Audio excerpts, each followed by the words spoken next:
So two more things to do now. One is to replace the air filter and the other to rotate the tires.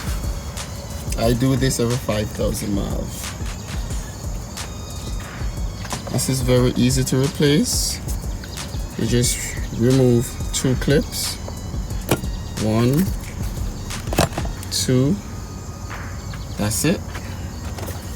Do you lift? Get this air filter out. As you can see, the dust, debris, dirty air filter. This is the brand new clean air filter.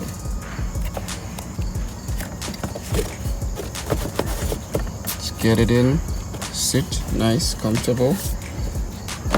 And there are two little notch right here. There's one here and the other one there, so you just need to feed those in.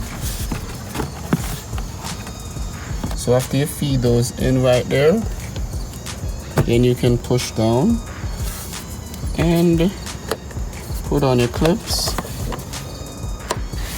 Very easy to be done. So I'll be putting the front to the back and the back to the front, and then this maintenance is finished. If you found this video helpful, please give a like and subscribe.